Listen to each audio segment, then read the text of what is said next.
찬물로 설거지를 해? 이게 무슨 버릇이야. 따뜻한 물로 설거지를 해? 이게 무슨 짓이야? 손을 뻗던 서연의 뺨이 세차게 돌아갔습니다.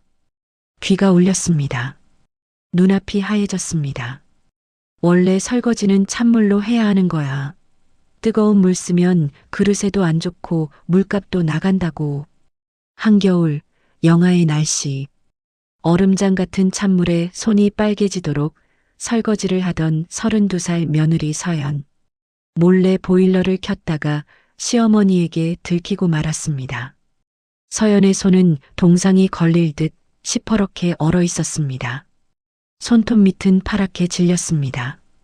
손등은 갈라지고 피가 났습니다. 결혼 6개월. 서연은 이 집에서 살아남을 수 있을까요? 그런데 말입니다. 70일 후 서연은 충격적인 진실을 알게 됩니다. 시어머니가 찬물 설거지를 강요했던 진짜 이유. 그 이유를 알고 나서 서연은 중대한 결심을 하게 됩니다. 지금부터 들려드릴 이야기는 한 며느리가 겪은 지옥 같은 시집살이, 그리고 그 뒤에 숨겨진 놀라운 비밀에 관한 이야기입니다. 여러분, 영상을 시청하기 전에 잠깐만 부탁드릴 말씀이 있습니다. 구독과 좋아요는 저희에게 정말 큰 힘이 됩니다. 여러분의 구독 하나, 좋아요 하나가 저희가 더 좋은 이야기를 만드는 원동력이 되어줍니다. 영상이 도움이 되셨다면 구독 버튼과 좋아요 버튼을 꼭 눌러주세요. 알림 설정까지 해주시면 새로운 이야기를 가장 먼저 만나보실 수 있습니다. 그럼 이제 본격적으로 이야기를 시작하겠습니다. 이야기는 1년 전으로 거슬러 올라갑니다. 주인공 김서연, 31살이었습니다. 서울의 작은 회사에서 격리 일을 하는 평범한 직장인이었습니다. 키는 160cm 정도, 단발머리에 동그란 안경을 쓴 얌전한 인상이었습니다. 서연의 부모님은 일찍 돌아가셨습니다. 서연이 20살 때 교통사고로 두 분 다 한꺼번에 세상을 떠나셨습니다. 그 이후로 서연은 언니 서희와 단둘이 살아왔습니다. 언니는 35살, 대학병원에서 간호사로 일했습니다. 두 자매는 서로 의지하며 살았습니다. 언니가 동생 대학 등록금을 대주었습니다. 동생이 취직한 후에는 생활비를 반반씩 냈습니다. 좁은 투룸에서 함께 지냈습니다. 서연은 조용한 성격이었습니다. 목소리도 작았습니다. 사람들 앞에 나서는 것을 싫어했습니다. 회사에서도 조용히 자기 일만 했습니다. 동료들과 어울리는 것도 좋아하지 않았습니다. 하지만 일은 정확했습니다. 숫자를 다루는 일이라 실수가 있으면 안 됐습니다. 서연은 꼼꼼했습니다. 한 번도 실수한 적이 없었습니다. 상사들은 서연을 믿었습니다. 결혼은 생각해 본 적이 없었습니다. 연애 경험도 많지 않았습니다. 대학 때 사귄 남자친구가 한 명 있었지만 1년 만에 헤어졌습니다. 그 후로는 누구도 만나지 않았습니다. 언니가 걱정했습니다. 동생이 혼자 늙을까봐. 하지만 서연은 괜찮았습니다. 혼자 사는 것도 나쁘지 않다고 생각했습니다. 그런 서연에게 변화가 찾아온 것은 작년 봄이었습니다. 회사 동료 김 과장이 소개팅을 주선했습니다. 서연은 거절하려고 했습니다. 하지만 김 과장이 계속 권했습니다. 정말 좋은 사람이에요. 제 대학 동기인데 성격도 좋고 직장도 좋아요. 한 번만 만나보세요. 서연은 마지못해 승낙했습니다. 거절하기가 미안했습니다. 소개팅 장소는 강남의 조용한 카페였습니다. 토요일 오후 2시, 서연은 깔끔한 원피스를 입고 나갔습니다. 화장도 평소보다 조금 진하게 했습니다. 카페에 먼저 도착했습니다. 자리에 앉아 기다렸습니다. 손이 떨렸습니다. 긴장되었습니다. 10분쯤 지나서 남자가 들어왔습니다. 키가 175cm 정도, 네이비색 재킷을 입고 있었습니다. 안경을 썼습니다. 인상이 부드러웠습니다. 서연 씨세요? 네, 맞아요. 저는 박민준이에요. 반갑습니다. 악수를 했습니다. 민준의 손이 따뜻했습니다. 서연은 조금 긴장이 풀렸습니다. 커피를 주문했습니다. 이야기를 시작했습니다. 민준은 말을 잘했습니다. 재미있는 이야기들을 들려주었습니다. 서연은 듣기만 했습니다. 가끔 웃었습니다. 민준은 35살이었습니다. 중견기업에서 과장으로 일했습니다. 마케팅 부서였습니다. 회사는 판교에 있었습니다. 연봉은 괜찮은 편이었습니다. 취미는 등산이었습니다. 주말마다 산에 갔습니다. 혼자 가기도 하고 동호회 사람들과 가기도 했습니다. 사진 찍는 것도 좋아했습니다. 서연 씨는 취미가 뭐예요? 저는 책 읽는 거요. 어떤 책 좋아하세요? 소설이요. 주로 한국 소설 읽어요. 저도 가끔 읽는데 추천해 주세요. 대화가 자연스러웠습니다. 어색하지 않았습니다. 시간이 금방 지나갔습니다. 소개팅은 2시간 정도 이어졌습니다. 헤어질 시간이 됐습니다. 오늘 정말 즐거웠어요. 민준이 말했습니다. 저도요. 서연이 대답했습니다. 다음에 또 만날 수 있을까요? 네, 좋아요. 서연은 고개를 끄덕였습니다. 그렇게 두 사람은 만나기 시작했습니다. 일주일에 한 번, 주말마다 만났습니다. 영화도 보고 밥도 먹고 공원도 산책했습니다. 민주는 배려심이 많았습니다. 서연의 말을 잘 들어주었습니다. 재촉하지 않았습니다. 서연은 민준과 함께 있으면 편했습니다. 석 달이 지났습니다. 민준이 조심스럽게 물었습니다. 서연 씨, 저희 사귀는 거 맞죠? 네, 그런 것 같아요. 서연은 미소 지었습니다. 5달이 지났을 무렵이었습니다. 민준이 진지하게 말했습니다. 서연 씨, 저희 어머니가 꼭 만나보고 싶대요. 서연의 가슴이 철렁했습니다. 부모님을 만난다는 것은 결혼을 전제로 한다는 의미였습니다. 저는 아직 서연이 말을 더듬었습니다. 괜찮아요. 부담 갖지 마세요. 그냥 식사 한번 하는 거예요. 민준이 서연의 손을 잡았습니다. 어머니가 혼자 사시거든요. 아버지는 제가 20살 때 돌아가셨어요. 서연은 가슴이 아팠습니다. 자신과 비슷한 처지라고 생각했습니다. 알겠어요. 만나 뵐게요. 서연이 말했습니다. 일주일 후 상견례가 있었습니다. 장소는 강남의 한정식 집이었습니다. 고급스러운 곳이었습니다. 서연은 조심스럽게 식당에 들어갔습니다. 언니 서희도 함께였습니다. 민준과 민준의 어머니가 먼저 와 있었습니다. 민준의 어머니 이름은 이명숙이었습니다. 61살. 키는 150cm 정도로 작았습니다. 하지만 자세가 곧았습니다. 옷은 깔끔하게 입었습니다.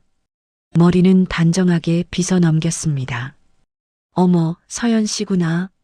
명숙이 반갑게 일어났습니다. 서연의 손을 잡았습니다. 손이 따뜻했습니다. 정말 예쁘네요. 사진으로 봤는데 실물이 훨씬 낫네요. 감사합니다. 서연이 인사했습니다. 이쪽은 언니 서희 씨예요. 민준이 소개했습니다. 안녕하세요. 만나 뵙게 되어 반갑습니다. 서희가 인사했습니다. 어머, 언니분도 참 곱네요. 두 분 다 미인이시네요. 명숙은 계속 웃었습니다. 분위기가 좋았습니다. 자리에 앉았습니다. 음식이 나왔습니다. 계절 음식으로 차린 한정식이었습니다. 하나하나 정성스러웠습니다. 많이 드세요. 오늘은 제가 대접하는 거예요. 명숙이 말했습니다. 식사를 하면서 이야기를 나눴습니다. 명숙은 말을 잘했습니다. 재미있는 이야기들을 들려주었습니다. 서연과 서희는 주로 듣기만 했습니다. 서연 씨 부모님은 어떻게 지내세요? 명숙이 물었습니다. 저희 부모님은 일찍 돌아가셨어요. 서연이 조용히 대답했습니다. 어머, 그랬구나. 미안해요. 제가 실례를 했네요. 명숙이 미안한 표정을 지었습니다. 괜찮아요. 오래전 일이에요. 그래도 힘들었겠어요. 언니분이 동생 키우느라 고생 많으셨겠네요. 네, 저희 언니가 저 대학까지 보내줬어요. 명숙은 서희를 보며 고개를 끄덕였습니다. 대견하다는 표정이었습니다. 식사가 끝났습니다. 후식으로 과일이 나왔습니다. 수박과 멜론이었습니다. 서연 씨, 저는 말이죠. 명숙이 진지하게 말했습니다. 옛날 시어머니들하고 달라요. 저는 며느리를 딸처럼 생각해야 한다고 믿어요. 서연은 명숙을 쳐다봤습니다. 요즘 세상에 시집살이가 어디 있어요? 그런 건 옛날 이야기지. 저는 절대 그러고 싶지 않아요. 명숙의 목소리에 진심이 담겨 있었습니다. 저도 시집살이를 많이 했거든요. 정말 힘들었어요. 그래서 다짐했어요. 내가 시어머니가 되면 절대 며느리한테 그러지 않겠다고. 서연은 마음이 놓였습니다. 좋은 분 같았습니다. 상견례는 잘 끝났습니다. 헤어지기 전에 명숙이 서연의 손을 잡았습니다. 서연 씨, 우리 가족이 됐으면 좋겠어요.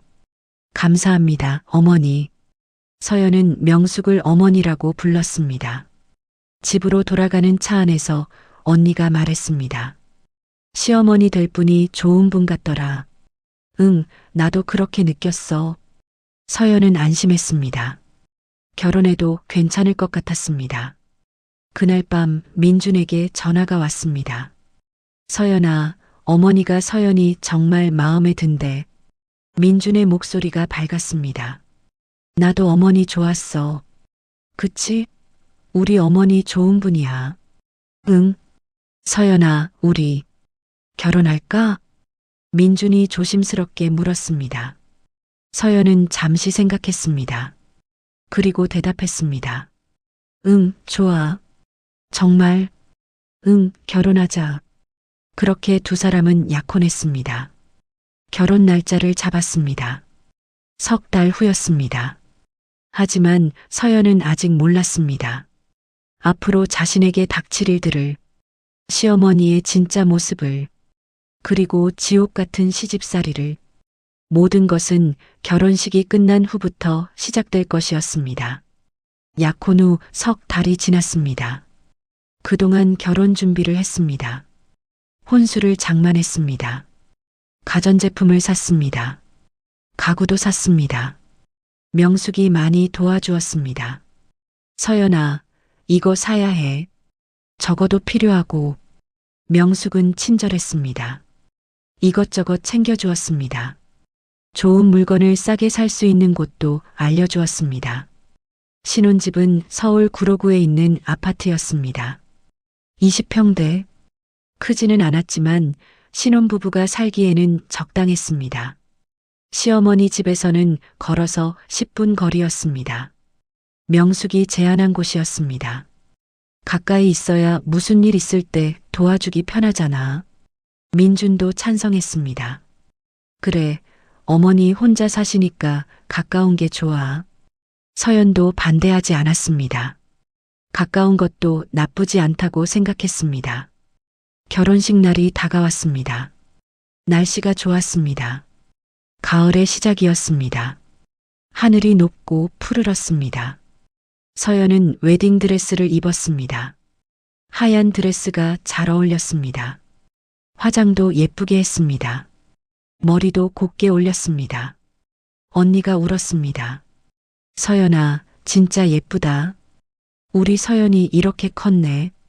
언니, 울지 마. 서연도 울컥했습니다. 행복해야 해. 알았지? 응, 걱정 마.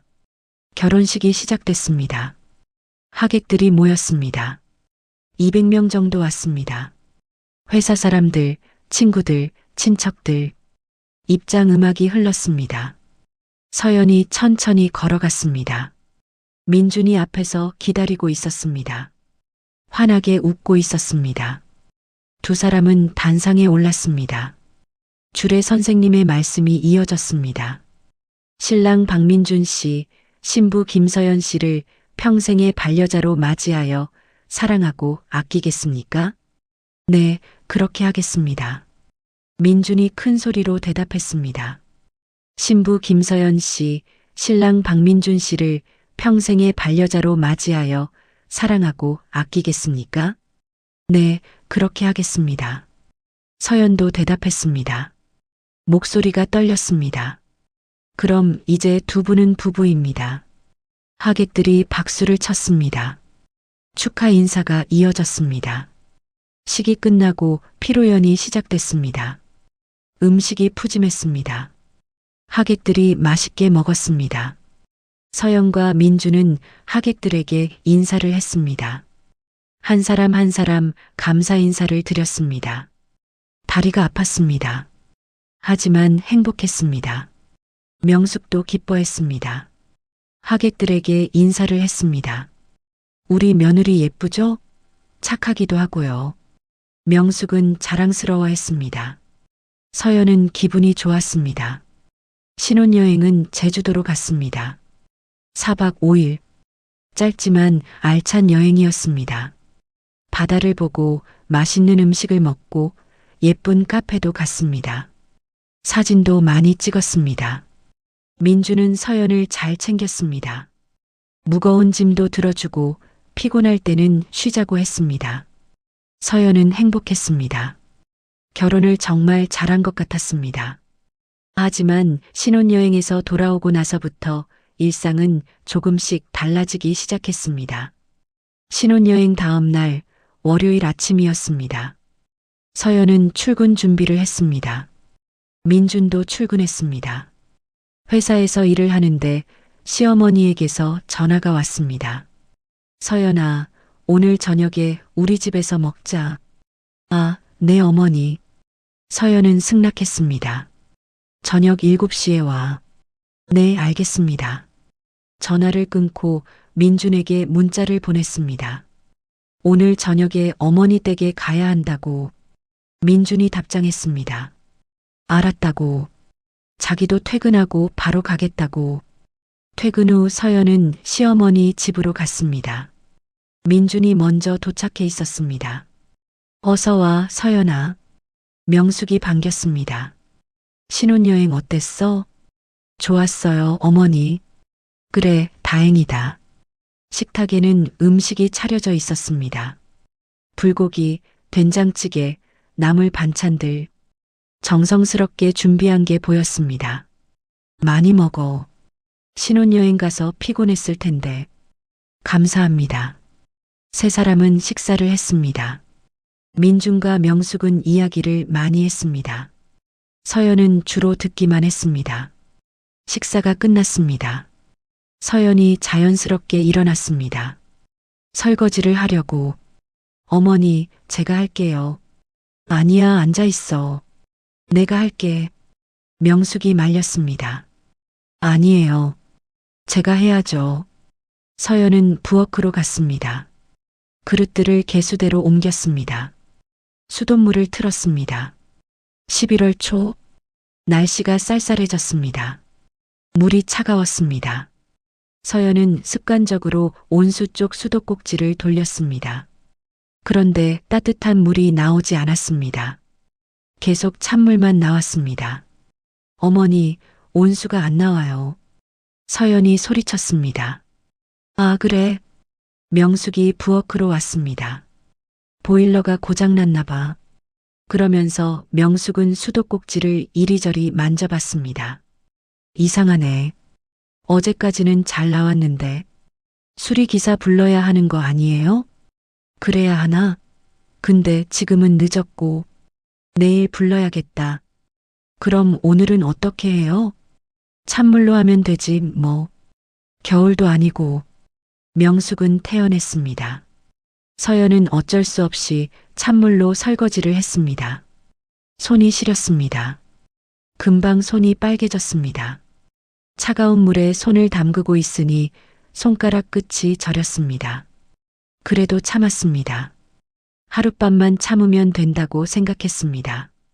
내일 보일러를 고치면 되니까 설거지를 마쳤습니다. 손을 닦고 거실로 나왔습니다. 수고했어, 서연아. 명숙이 웃으며 말했습니다. 아니에요.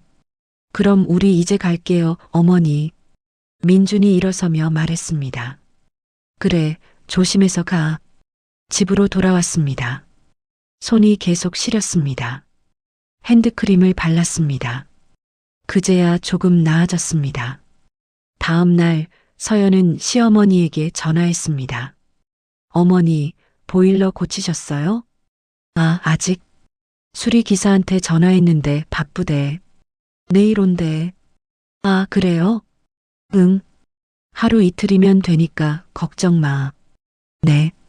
그날 저녁에도 시어머니가 불렀습니다. 서연아, 오늘도 우리 집에서 저녁 먹자. 또 찬물로 설거지를 해야 한다는 생각에 서연은 내키지 않았습니다. 하지만 거절할 수 없었습니다. 네, 갈게요. 저녁에 또 시어머니 집에 갔습니다. 저녁을 먹고 설거지를 했습니다. 역시 찬물만 나왔습니다. 보일러는 내일 고쳐진다고 했으니 오늘만 참자. 서연은 그렇게 생각하며 찬물로 설거지를 했습니다. 하지만 그 다음 날도 보일러는 고쳐지지 않았습니다. 어머니, 보일러는요? 아, 수리기사가 자꾸 바쁘대. 다음 주에 온대. 일주일이 지났습니다. 여전히 보일러는 고쳐지지 않았습니다. 이상했습니다. 보일러 고치는 게 이렇게 오래 걸리나? 서연은 의아했습니다. 하지만 뭐라고 말하기가 어려웠습니다. 시어머니 집에 가는 횟수도 늘었습니다. 처음에는 일주일에 2~3번이었습니다. 하지만 점점 늘어나서 거의 매일 갔습니다. 명숙은 매일 전화했습니다. 서연아, 오늘도 우리 집에서 저녁 먹자. 거절하기가 어려웠습니다. 한두 번은 바쁘다고 핑계를 댔습니다. 하지만 명숙은 서운해했습니다. 바쁘면 오지 마. 어머니는 괜찮으니까. 목소리에 서운함이 묻어났습니다. 서연은 죄책감이 들었습니다. 그래서 다시 갔습니다. 그리고 매번 설거지를 했습니다. 찬물로. 서연의 손은 점점 상했습니다. 피부가 트기 시작했습니다. 손등에 작은 상처들이 생겼습니다. 손톱 밑이 파랗게 변했습니다. 회사 동료들이 걱정했습니다. 서연아, 손이 왜 그래? 아, 설거지를 좀 많이 해서요. 핸드크림 발라. 저거 계속 두면 안 좋아. 네, 바르고 있어요. 하지만 핸드크림으로는 소용이 없었습니다. 매일 찬물에 손을 담그니까 계속 상처가 생겼습니다. 한 달이 지났습니다. 결혼한 지 한 달 반. 보일러는 여전히 고쳐지지 않았습니다. 서연은 민준에게 말했습니다. 오빠, 어머니 보일러 좀 고쳐드리자. 내 손 좀 봐. 서연이 손을 보여줬습니다. 민준이 깜짝 놀랐습니다. 이게 왜 이래? 찬물로 설거지해서 그래. 왜 찬물로 해? 뜨거운 물로 하지. 보일러가 고장났잖아. 한 달째. 뭐? 한 달째? 응. 어머니가 수리기사가 바쁘다고 자꾸 미룬대. 민주는 생각에 잠겼습니다. 내가 어머니한테 말씀드릴게. 응, 제발. 하지만 일주일이 지나도 민주는 아무 말도 하지 않은 것 같았습니다. 보일러는 여전히 고쳐지지 않았습니다. 서연은 답답했습니다. 왜 고치지 않는 걸까? 돈이 없는 걸까? 그런데 어느 날 서연은 이상한 것을 발견했습니다. 시어머니 집 냉장고를 열었다가 놀랐습니다. 냉장고 안에 비싼 음식들이 가득했습니다. 한우도 있었습니다. 고급 과일도 있었습니다. 돈이 없는 게 아니잖아. 그럼 왜 보일러를 안 고치지? 서연은 의문이 들었습니다. 그리고 거실을 보니 텔레비전이 새 것이었습니다. 최신형 대형 텔레비전. 비싼 거였습니다. 이건 뭐지? 돈은 있는데 왜 보일러만 안 고치는 거야? 서연은 혼란스러웠습니다. 하지만 감히 물어보지 못했습니다. 며느리가 시어머니한테 그런 걸 물어보는 게 실례인 것 같았습니다. 그저 참고 견뎠습니다. 매일 찬물로 설거지를 했습니다. 2달이 지났습니다. 결혼한 지 석 달째였습니다. 어느 날 민준이 조심스럽게 말했습니다. 서연아, 어머니가 제안을 하나 하셨어. 무슨 제안? 우리 어머니랑 같이 살면 어떨까 하는데. 서연은 깜짝 놀랐습니다. 같이 산다고? 응. 어머니가 혼자 사시니까 외롭대. 그리고 우리도 어머니 댁에 매일 가는 것보다 같이 사는 게 편하지 않을까? 서연은 대답하지 못했습니다. 머릿속이 복잡했습니다. 생각해봐. 급하게 대답 안 해도 돼. 민준이 말했습니다. 그날 밤 서연은 잠을 못 잤습니다. 시어머니와 같이 산다? 그건 아닌 것 같았습니다. 다음 날 언니에게 전화했습니다. 언니, 시어머니가 같이 살자는데 어떡하지? 뭐? 벌써? 결혼한 지 얼마나 됐다고. 언니는 목소리를 높였습니다. 서연아, 절대 안 돼. 시어머니랑 같이 살면 행복한 경우 거의 없어. 무조건 갈등이 생겨. 나도 그런 것 같아. 근데 어머니가 혼자 사시잖아. 그건 민준이가 자주 찾아뵙고 챙기면 되는 거지. 너까지 희생할 필요 없어. 언니 말이 맞는 것 같았습니다. 거절해. 지금 거절 안 하면 평생 후회해. 알았어, 언니. 며칠 후 서연은 명숙에게 조심스럽게 말했습니다. 어머니, 같이 사는 건 조금 더 생각해 봐도 될까요? 명숙의 표정이 굳었습니다. 왜? 어머니랑 같이 사는 게 싫어? 그게 아니라 저희 아직 신혼이라서요. 신혼? 신혼이 뭐가 중요해? 가족이 함께 사는 게 좋지. 명숙의 목소리가 차가워졌습니다. 생각을 좀 더 해볼게요. 알았어. 생각해봐. 명숙은 짧게 대답했습니다. 그날 이후로 분위기가 이상해졌습니다. 명숙의 태도가 달라졌습니다. 전화를 할 때도 목소리가 차가웠습니다. 오늘 올 거야, 안 올 거야? 반말을 하기 시작했습니다. 처음에는 존댓말을 썼는데 이제는 반말이었습니다. 일주일 후 서연은 용기를 내서 말했습니다.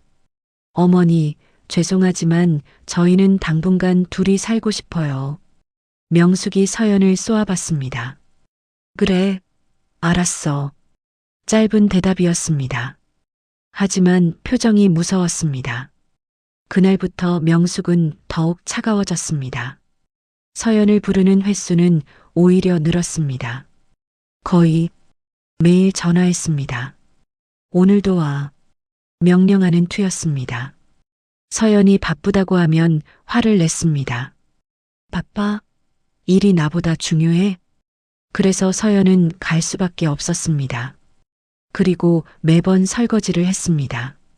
찬물로. 보일러는 여전히 고쳐지지 않았습니다. 어머니, 보일러는 언제 고치세요? 서연이 조심스럽게 물었습니다. 보일러? 아, 그거.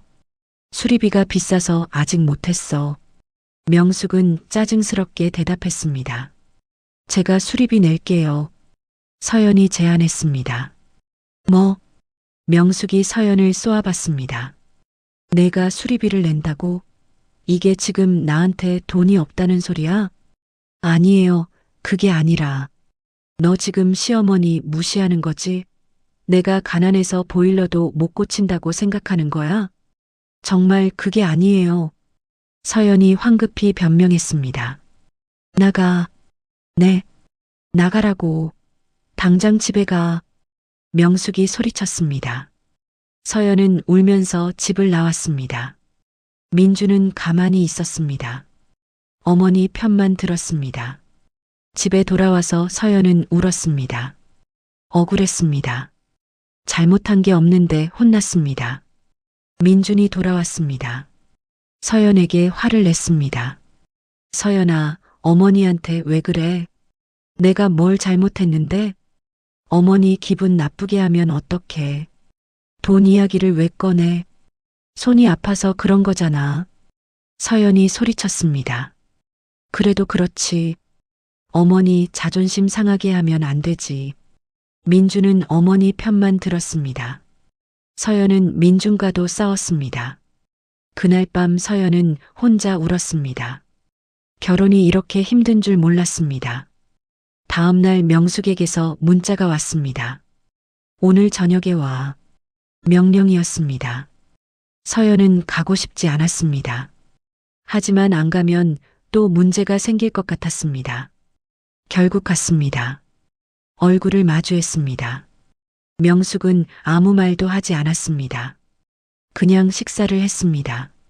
서연은 설거지를 했습니다. 역시 찬물이었습니다. 손이 너무 아팠습니다. 하지만 참았습니다. 이제는 확실히 알았습니다. 명숙이 일부러 보일러를 안 고치는 거라고. 하지만 왜 며느리를 이렇게 괴롭히는 걸까? 서연은 이유를 알 수 없었습니다. 석 달이 지났습니다. 결혼한 지 6달째였습니다. 날씨가 추워졌습니다. 12월 초, 기온이 영하로 떨어졌습니다. 그날도 시어머니 집에 갔습니다. 저녁을 먹고 설거지를 하러 갔습니다. 수돗물을 틀었습니다. 얼음장같이 차가운 물이 나왔습니다. 손을 물에 담그는 순간 손가락이 저려왔습니다. 너무 추웠습니다. 참을 수 없을 정도였습니다. 서연은 주위를 살폈습니다. 부엌벽에 보일러 스위치가 있었습니다. 조심스럽게 스위치를 켰습니다. 보일러에서 소리가 났습니다. 부르릉. 잠시 후 따뜻한 물이 나오기 시작했습니다. 아, 서연은 감격했습니다. 따뜻한 물. 이렇게 고마울 수가 없었습니다. 손을 따뜻한 물에 담갔습니다. 시린 손이 풀렸습니다. 눈물이 날 것 같았습니다. 그때였습니다. 뭐 하는 거야? 명숙이 부엌으로 들어왔습니다. 이게 무슨 짓이야? 보일러를 마음대로 켜. 서연은 깜짝 놀라 돌아봤습니다. 손이 너무 아파서. 손이 아프면 설거지를 하지 말든가. 뜨거운 물 쓰면 가스비가 얼마나 나오는데. 명숙의 목소리가 집안을 울렸습니다. 어머니, 저는 그냥. 뜨거운 물 쓰고 싶으면 내 집에 가서 써. 명숙이 서연에게 다가왔습니다. 그리고 짝! 명숙이 서연의 뺨을 때렸습니다. 서연은 뺨을 감싸쥐고 멍하니 서 있었습니다. 귀가 울렸습니다. 눈앞이 하얘졌습니다. 다시는 내 허락 없이 보일러 만지지 마. 명숙은 보일러 스위치를 껐습니다. 그리고 거실로 나갔습니다. 서연은 부엌 바닥에 주저앉았습니다. 눈물이 주르륵 흘러내렸습니다. 이게 내 인생이구나. 이게 결혼이구나. 서연은 깨달았습니다. 자신이 지옥에 들어왔다는 것을. 거실에서 텔레비전을 보던 민준이 들어왔습니다. 왜 그래? 무슨 일이야? 서연은 민준을 올려다봤습니다. 눈물 범벅이 된 얼굴로. 어머니가 나를 때렸어. 민준은 잠시 말이 없었습니다. 그리고 한숨을 쉬었습니다. 내가 뭔가 잘못했나 보네. 서연은 믿을 수 없었습니다. 지금 뭐라고 한 거지? 어머니가 이유 없이 때릴 리가 없잖아. 내가 말대꾸라도 한 거 아니야? 나는 그냥 보일러? 허락도 없이 만졌어? 민준이 놀란 표정을 지었습니다. 서연아, 그건 내가 잘못했지. 남의 집 물건을 함부로 만지면 안 되는 거잖아. 서연은 더 이상 말할 기운이 없었습니다. 남편도 적이었습니다. 이 집에는 아무도 자신의 편이 없었습니다. 서연은 울면서 설거지를 마저 했습니다. 찬물로 집으로 돌아오는 차 안. 서연은 창밖을 봤습니다. 거리에 불빛들이 흘러갔습니다. 나는 앞으로 어떻게 살아야 하지? 서연은 앞이 보이지 않았습니다. 하지만 아직 몰랐습니다. 앞으로 더 큰 일들이 기다리고 있다는 것을, 그리고 시어머니가 숨기고 있는 충격적인 비밀이 있다는 것을, 모든 진실은 앞으로 밝혀질 것이었습니다. 그날 밤 서연은 잠을 이룰 수 없었습니다. 뺨이 화끈거렸습니다. 그보다 더 아픈 건 마음이었습니다. 거울을 봤습니다. 뺨에 빨간 손자국이 선명했습니다. 내일 출근하면 사람들이 볼 텐데 어떻게 설명하지? 옆에서 민주는 코를 골며 자고 있었습니다. 아무렇지도 않은 듯이 서연은 민준을 보며 서글펐습니다. 이 사람은 정말 나를 사랑하는 걸까? 아니면 그냥 어머니의 아들일 뿐일까? 다음 날 아침, 서연은 화장으로 뺨의 손자국을 가렸습니다. 두껍게 파운데이션을 발랐습니다. 그래도 자세히 보면 보였습니다. 회사에 갔습니다. 동료들이 서연을 봤습니다. 서연아, 괜찮아? 얼굴이 안 좋은데. 응, 괜찮아. 그냥 좀 피곤해서. 많이 아파 보여. 병원 가봐. 괜찮아. 푹 쉬면 나을 거야. 점심시간. 시어머니에게서 전화가 왔습니다. 서연은 전화를 받지 않았습니다. 다시 전화가 왔습니다. 또 받지 않았습니다. 세 번째 전화. 어쩔 수 없이 받았습니다. 왜 전화 안 받아? 명숙의 목소리가 차갑게 들렸습니다. 회의 중이었어요. 거짓말이었습니다. 어제 일은 잊어버려. 내가 잘못해서 그런 거니까. 사과는 없었습니다. 오늘 저녁에 우리 집에서 먹자. 오늘은 일이 좀 있어서요. 일? 또 일이야? 명숙의 목소리가 높아졌습니다. 좋아. 그럼 내일은 꼭 와. 전화가 끊어졌습니다. 10분 후 민준에게서 전화가 왔습니다. 서연아, 어머니가 오늘 너 안 온다고 화내시는데. 무슨 일이야? 정말 일이 있어. 무슨 일인데? 그냥 일이야. 서연은 짜증이 났습니다. 서연아, 어머니한테 사과는 했어? 어제 그렇게 말씀드렸잖아. 내가 왜 사과를 해야 하는데? 아니, 내가 잘못했으니까. 나 전화 끊을게. 서연은 전화를 끊었습니다. 퇴근 후 서연은 언니 집으로 갔습니다. 언니, 나 이혼하고 싶어. 얼굴에 멍을 보여줬습니다. 뭐? 이게 뭐야? 시어머니가 때렸어. 언니가 소리쳤습니다. 응, 미쳤네. 완전히 미쳤어. 당장 이혼 소송 걸어야 해. 그런데 민준이가 내 잘못이래. 뭐? 언니는 분노했습니다. 서연아, 그 집 나와. 당장 집 빼고 나와. 우리 집에서 살자. 서연은 언니 집에서 하룻밤을 보냈습니다. 민준에게서 수십 통의 전화가 왔습니다. 받지 않았습니다. 정말 이혼할까? 하지만 쉽지 않았습니다. 결혼한 지 고작 6달. 너무 짧았습니다. 조금만 더 참아볼까? 서연은 혼란스러웠습니다. 다음 날, 민준이 직접 언니 집으로 찾아왔습니다. 서연아, 미안해. 민준은 사과했습니다. 어머니한테 말씀드렸어. 너 뺨 맞은 거. 어머니도 미안하다고 하셨어. 정말? 응. 당분간 우리 집에 안 와도 된대. 서로 시간을 갖자고 하셨어. 서연은 마음이 조금 풀렸습니다. 정말 미안해. 내가 내 편을 들었어야 했는데. 민준이 서연을 안았습니다. 서연은 울었습니다. 그리고 민준과 함께 집으로 돌아갔습니다. 일주일이 지났습니다. 명숙은 연락하지 않았습니다. 서연은 평화로운 일주일을 보냈습니다. 손의 상처도 조금씩 아물었습니다. 핸드크림을 열심히 발랐습니다. 이렇게 조용하니까 좋다. 서연은 행복했습니다. 하지만 그 평화는 오래가지 않았습니다. 일주일 후 명숙에게서 전화가 왔습니다. 서연아, 이제 충분히 쉬었지? 오늘 저녁에 우리 집에 와. 서연은 거절하고 싶었습니다. 하지만 민준이 눈치를 줬습니다. 어머니 기다리시는데 가야지. 결국 갔습니다. 명숙은 무표정했습니다. 어서 오라는 말도 없었습니다. 그냥 앉으라고 했습니다. 저녁을 먹었습니다. 분위기가 냉랭했습니다. 아무도 말이 없었습니다. 서연이 설거지를 하러 갔습니다. 여전히 찬물이 나왔습니다. 이번에는 아무 말도 하지 않았습니다. 그냥 참고 했습니다. 손이 다시 시퍼렇게 얼었습니다. 그때부터 서연은 시어머니를 유심히 관찰하기 시작했습니다. 냉장고를 봤습니다.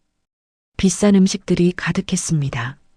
한우, 고급 과일, 수입 치즈. 거실을 봤습니다.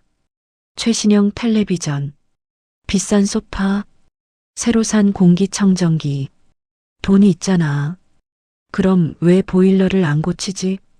의문이 깊어졌습니다. 어느 날 화장실을 가다가 시어머니 방문이 열린 것을 봤습니다. 어머니? 대답이 없었습니다. 거실에 계신 것 같았습니다. 서연은 무심코 방 안을 봤습니다. 책상 위에 통장이 놓여 있었습니다. 열려 있는 통장, 잔고가 보였습니다. 3천만 원. 시어머니는 가난하지 않았습니다. 왜 돈이 있는데 보일러를 안 고치지? 왜 며느리를 괴롭히지? 서연은 더욱 혼란스러웠습니다. 며칠 후 시어머니 집 계단에서 이웃 할머니를 만났습니다. 어머, 새댁이구나? 네, 안녕하세요. 명숙 씨 며느리구나. 고생이 많겠어. 네. 명숙 씨가 워낙 까다로우시니까. 전 며느리도 못 견디고 나갔잖아. 전 며느리요? 서연은 깜짝 놀랐습니다. 몰랐어? 민준이가 재혼이야. 서연은 충격을 받았습니다. 한 5년 전에 결혼했는데 3년 만에 이혼했어.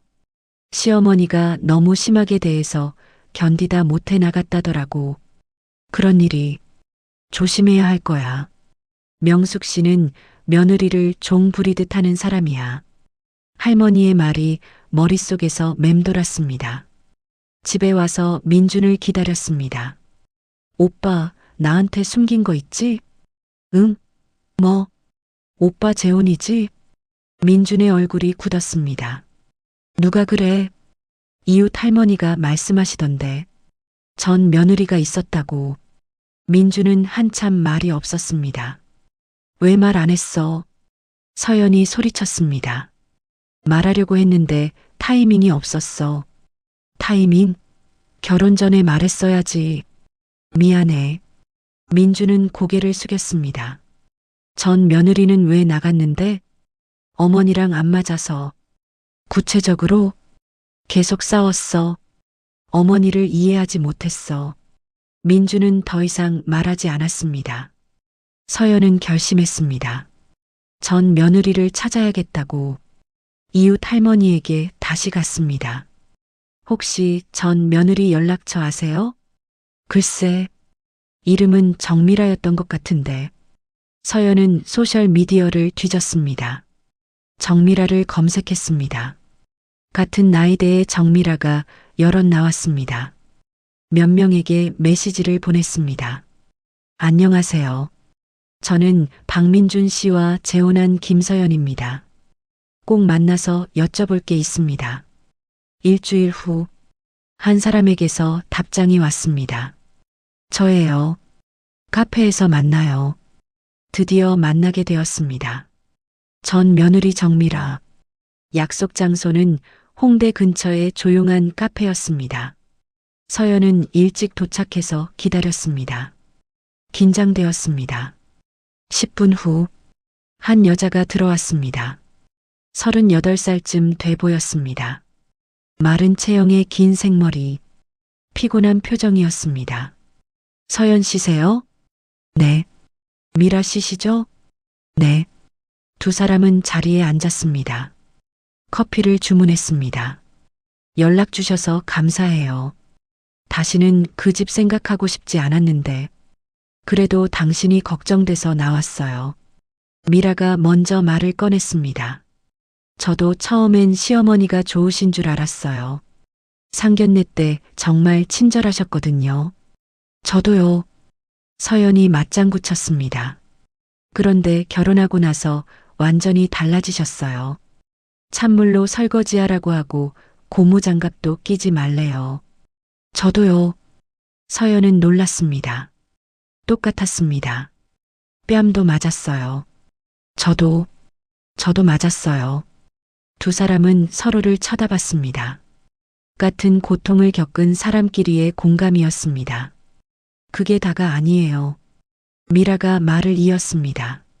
시어머니는 며느리를 일부러 괴롭히는 거예요. 일부러요? 네. 보일러는 고장난 게 아니에요. 일부러 안 켜는 거예요. 어떻게 그걸 알아요? 제가 몰래 확인했거든요. 보일러는 멀쩡했어요. 그냥 스위치를 꺼놓은 거였어요. 서연은 충격을 받았습니다.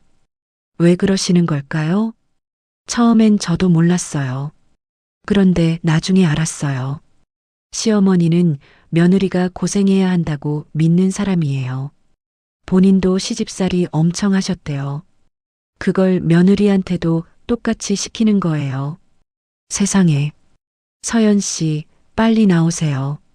저처럼 3년 버티지 마세요. 정신 건강 망가져요. 미라는 간절히 말했습니다. 저는 지금도 상담받고 있어요. 우울증, 불안장애. 다 그 집 때문에 생긴 거예요. 미라의 눈에 눈물이 맺혔습니다. 민준 씨도 마찬가지예요. 절대 당신 편 안 들어줘요. 항상 엄마 편이에요. 맞아요. 저도 그래요. 서연은 고개를 끄덕였습니다. 두 사람은 오랫동안 이야기를 나눴습니다. 서로의 아픔을 나눴습니다. 집에 돌아온 서연은 혼란스러웠습니다. 정말 이혼해야 하나? 아니면 한 번 더 기회를 줘야 하나? 그런데 미라의 말이 계속 생각났습니다. 보일러는 멀쩡했다. 일부러 괴롭힌 거다. 다음 날, 서연은 시어머니 집에 일찍 갔습니다. 어머니, 저 왔어요. 왜 이렇게 일찍? 일찍 끝나서요. 명숙이 장을 보러 나갔습니다. 금방 올게. 집에 혼자 남은 서연. 조심스럽게 보일러를 확인했습니다. 보일러 앞에 섰습니다. 스위치를 켰습니다. 부르르릉. 보일러가 바로 작동했습니다. 고장이 아니었어. 정말 일부러 안 켠 거였어. 서연은 분노가 치밀었습니다. 왜 나한테 이러는 거야? 시어머니가 돌아왔습니다. 서연이 거실에서 기다리고 있었습니다. 어머니, 왜? 보일러 확인했어요. 명숙의 표정이 굳었습니다. 멀쩡하더라고요. 고장 아니었어요. 그게 무슨 소리야? 왜 일부러 안 켜신 거예요? 왜 저한테 찬물로 설거지하라고 하신 거예요? 서연의 목소리가 떨렸습니다. 내가 지금 뭐라는 거야? 대답해 주세요. 왜 그러신 거예요? 너 지금 시어머니한테 따지는 거야. 명숙의 목소리가 높아졌습니다. 며느리가 고생하는 게 당연한 거야. 내가 얼마나 시집살이 했는데 너도 똑같이 해야지. 그게 무슨 말씀이세요? 내가 고생했으니까 너도 고생해야 한다는 거야. 명숙이 소리쳤습니다. 어머니, 그건 잘못됐어요. 어머니가 고생하셨으면 며느리는 덜 고생하게 해줘야죠. 너 지금 나한테 잘못됐다고? 너 같은 버릇없는 며느리는 처음 봐. 전 며느리도 어머니 때문에 나갔잖아요. 왜 또 저한테 똑같이 하세요? 전 며느리? 누구한테 들었어? 정미라 그년이 짓거린 거지. 미라 씨도 어머니 때문에 우울증 걸렸어요. 저도 지금 정말 힘들어요. 그래서 내가 뭔데 나한테 대들어. 이 집에서 나가. 네, 나갈게요. 그리고 민준이랑 이혼할 거예요. 서연은 집을 나섰습니다. 30분 후 민준이 전화했습니다. 서연아, 어머니한테 무슨 짓을 한 거야? 무슨 짓? 나는 진실을 말했을 뿐이야. 어머니가 지금 울고 계셔. 당장 가서 사과해. 사과? 내가? 어머니가 나한테 사과해야지. 서연아, 너 진짜. 나 이혼할 거야. 서연은 전화를 끊었습니다. 언니 집으로 갔습니다. 언니, 이혼하려고. 잘 결심했어. 당연히 이혼해야지. 언니가 서연을 안아줬습니다. 다음 날, 민준이 언니 집으로 찾아왔습니다.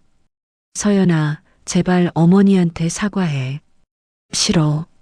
그럼 우리 이혼해야 해? 응. 이혼하자. 너 진심이야? 진심이야. 나 더 이상 못 살겠어. 민주는 한숨을 쉬었습니다. 알았어. 이혼하자. 대신 위자료는 없어. 뭐? 내가 먼저 집 나왔으니까. 내 잘못이야. 말도 안 돼. 그럼 재판하자. 내가 변호사 선임할게. 민주는 냉정했습니다. 서연도 변호사를 선임했습니다. 이런 경우는 위자료 받을 수 있어요. 시어머니의 학대가 있었으니까요. 손사진, 증거 있어요? 없는데요. 증인은요? 전 며느리 정미라 씨가 있어요. 그럼 증언 받아야겠네요. 미라는 흔쾌히 증인이 되어 주었습니다. 제가 도와드릴게요. 저도 당시에 증거를 좀 남겨뒀어요. 미라는 시어머니가 보낸 협박성 문자 메시지들을 보여줬습니다. 이것들이 증거가 될 거예요. 몇 주간 재판을 준비했습니다. 서연은 그동안의 일들을 모두 문서로 정리했습니다. 언니가 옆에서 도와줬습니다. 드디어 재판 날이 왔습니다. 법정에서 시어머니와 민준을 마주쳤습니다. 명숙은 서연을 노려봤습니다. 재판이 시작되었습니다. 증인 나오세요. 정미라가 증인석에 섰습니다. 저는 박민준 씨의 전처입니다. 저도 시어머니에게 학대를 받았습니다. 미라가 차근차근 증언했습니다. 찬물로 설거지를 강요받았고 뺨을 맞았습니다. 정신적으로 심각한 피해를 입었습니다. 명숙의 변호사가 반박했습니다. 증거가 있습니까? 여기 문자 메시지들이 있습니다. 미라가 제출한 문자들이 법정에 공개되었습니다. 며느리 주제에 어디서 대들어? 너 같은 애는 혼내줘야 해. 우리 집에서 당장 나가. 너 때문에 우리 아들 인생 망쳤어. 법정에 긴장감이 흘렀습니다. 명숙이 증인석에 섰습니다. 저는 며느리를 사랑했습니다. 그런데 며느리들이 저를 이해하지 못했어요. 보일러를 왜 끄신 겁니까? 판사가 물었습니다. 고장났었어요. 증인 정미라 씨는 고장이 아니었다고 증언했습니다. 그건 명숙은 말을 더듬었습니다. 민준도 증인석에 섰습니다. 제 아내가 예민했습니다. 어머니는 잘못이 없습니다. 당신 아내의 손 상태를 알고 계셨습니까? 알고 있었습니다. 그런데도 방치하셨습니까? 저는 어머니 편을 들 수밖에. 민준의 목소리가 작아졌습니다. 저는 단지 평범한 결혼 생활을 원했을 뿐입니다. 서연이 마지막으로 말했습니다. 사랑하는 사람과 행복하게 살고 싶었습니다. 하지만 시어머니는 저를 사람이 아닌 종처럼 대했습니다. 보일러는 멀쩡했습니다. 시어머니는 일부러 저를 괴롭힌 겁니다. 본인이 고생했으니 며느리도 고생해야 한다면서요. 이건 잘못된 겁니다. 다음 세대는 더 행복해야 하는 거잖아요. 법정이 조용해졌습니다. 오늘은 여기까지 하고 다음 주에 판결하겠습니다. 판사가 말했습니다. 일주일이 지났습니다. 그 일주일 동안 서연은 많은 생각을 했습니다. 드디어 판결의 날이 왔습니다. 법정에 모두 모였습니다. 판사가 입을 열었습니다. 이 사건은 단순한 부부 갈등이 아닌 가정 내 학대 사건으로 봅니다. 증거와 증인의 진술을 종합한 결과 피고 이명숙 씨의 며느리 학대가 명백히 인정됩니다. 따라서 원고 김서연의 이혼 청구를 받아들입니다. 그리고 피고 박민주는 원고에게 위자료 5천만 원을 지급하라. 서연은 눈물을 흘렸습니다. 드디어 끝났습니다. 법정을 나오는데 시어머니가 다가왔습니다. 서연아. 명숙의 목소리가 떨렸습니다. 뭐 하려고요? 서연이 경계했습니다. 미안해, 정말 미안해. 명숙이 울기 시작했습니다. 너한테 할 말이 있어. 커피 한 잔만 하자. 마지막으로. 서연은 망설였지만 언니가 옆에 있어서 따라갔습니다. 카페에 앉았습니다. 서연아, 너한테 숨긴 게 하나 있어. 명숙이 입을 열었습니다. 보일러를 일부러 안 켠 게 맞아. 널 괴롭히려고 한 것도 맞고. 하지만 이유가 있었어. 알고 있어요. 나도 시집살이를 정말 심하게 했어. 시어머니가 나한테 정말 못됐거든. 명숙의 눈에서 눈물이 떨어졌습니다. 추운 겨울에도 찬물로 빨래하고 새벽부터 밤까지 일만 했어. 임신했을 때도 쉬지 못했어. 그래서 민준이를. 명숙이 말을 잇지 못했습니다. 민준이가 뭐요?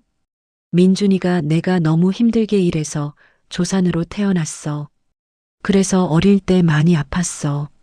심장이 안 좋았거든. 서연은 놀랐습니다. 시어머니 때문에 내 아들이 고생한 거야. 그래서 나는 복수하려고 하신 거예요? 아니야. 복수가 아니라 나는 며느리가 생하는 걸 보면서 나만 힘든 게 아니구나 하고 위안을 받았어. 세상에. 나도 알아. 이게 잘못된 거란 걸. 근데 멈출 수가 없었어. 며느리 덕분에 내 상처가 조금씩 아무는 것 같았거든. 어머니, 그건 치료가 필요한 거예요. 알아, 이제 알았어. 명숙은 바닥에 머리를 조아렸습니다. 서연아, 정말 미안해. 너한테 내 상처를 떠넘긴 거야. 그게 얼마나 나쁜 짓인지 이제야 깨달았어. 용서해줘. 제발. 서연은 복잡한 마음이었습니다. 그때 민준도 들어왔습니다. 서연아. 민준도 무릎을 꿇었습니다. 나도 미안해. 어머니 편만 들어서 미안해. 너를 보호하지 못해서 미안해. 나는 어머니의 과거를 알았어. 그래서 어머니를 이해하려고 했는데 그게 너한테는 고통이었구나. 서연은 한참을 생각했습니다. 용서할 것인가?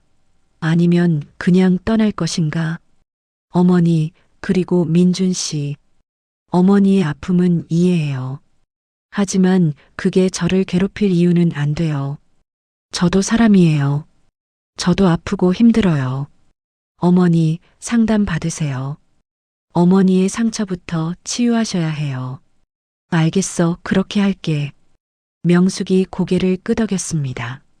그리고 민준 씨, 우리는 여기까지인 것 같아요. 그렇구나. 민준도 알았습니다. 돌이킬 수 없다는 것을. 일주일 후 이혼이 확정되었습니다. 서연은 위자료를 받았습니다. 그리고 새로운 집을 구했습니다. 이제 새로 시작하는 거야. 언니가 옆에서 응원했습니다. 이혼 후 6개월이 지났습니다.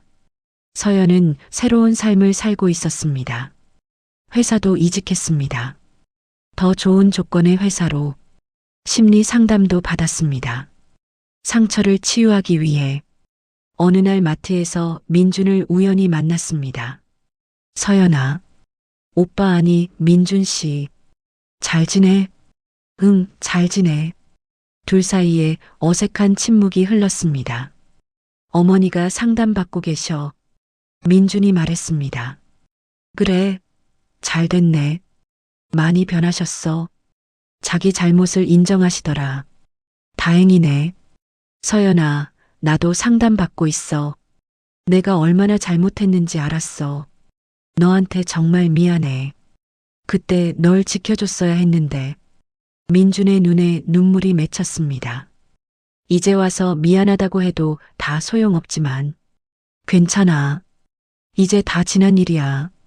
서연은 덤덤하게 말했습니다. 민준 씨도 피해자였어.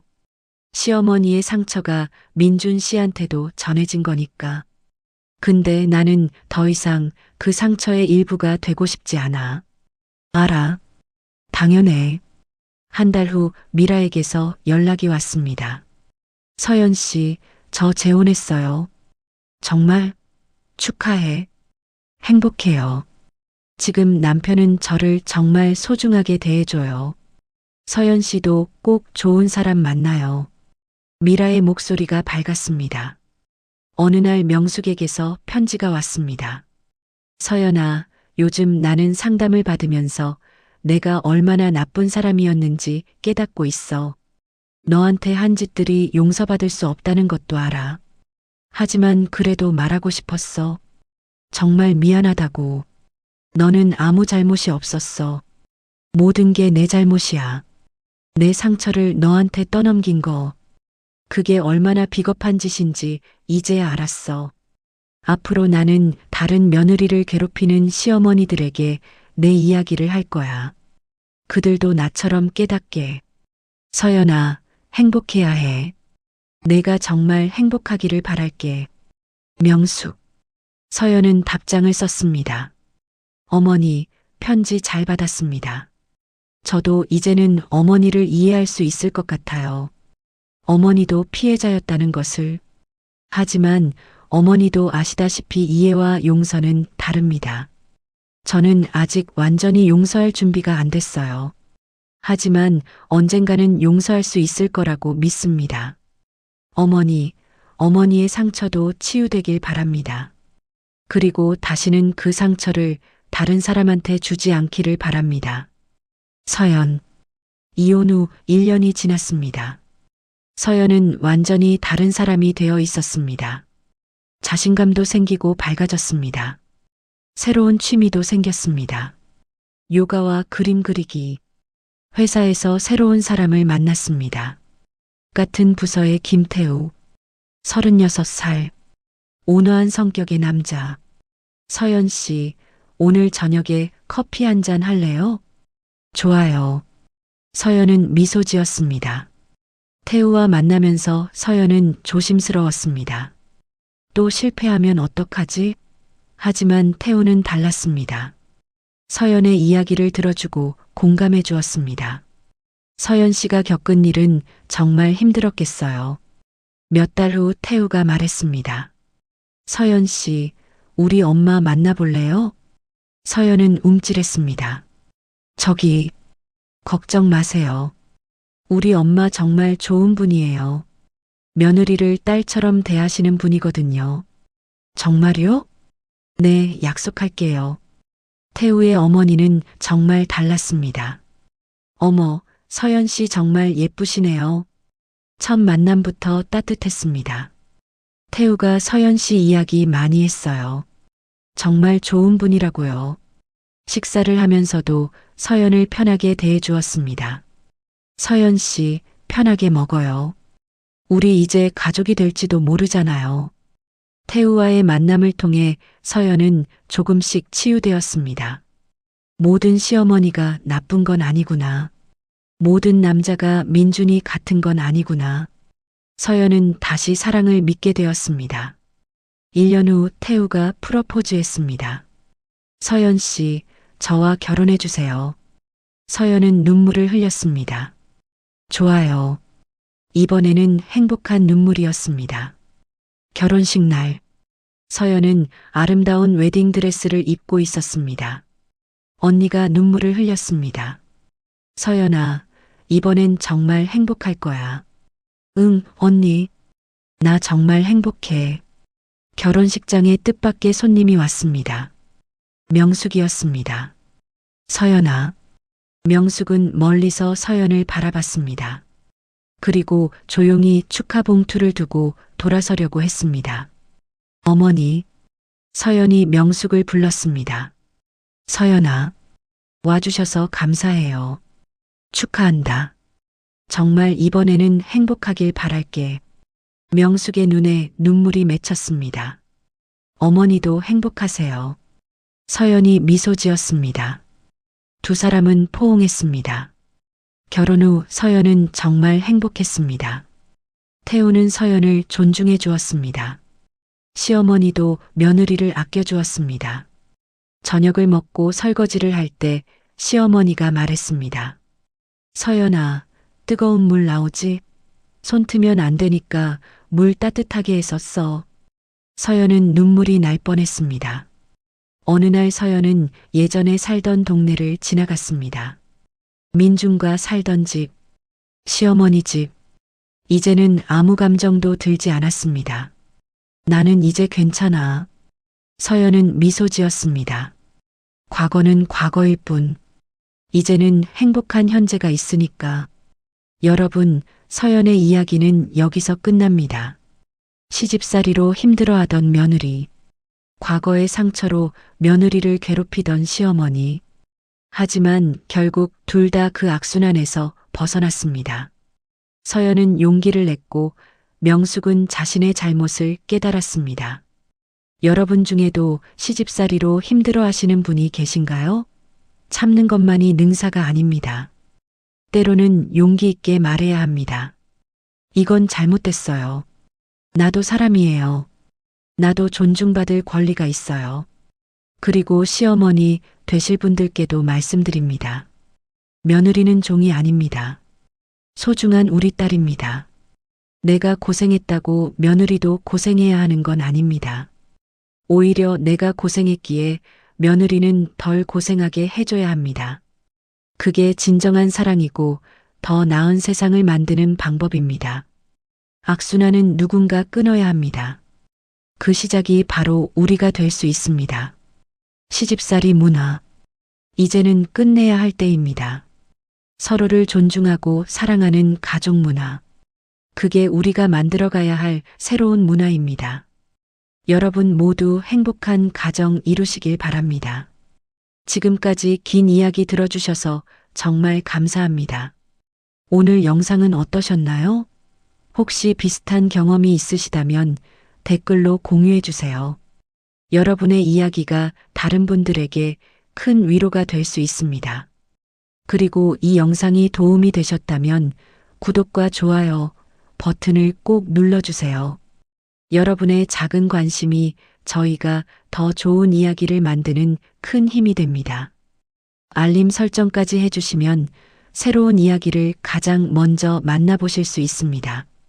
다음 이야기에서 또 만나요. 감사합니다.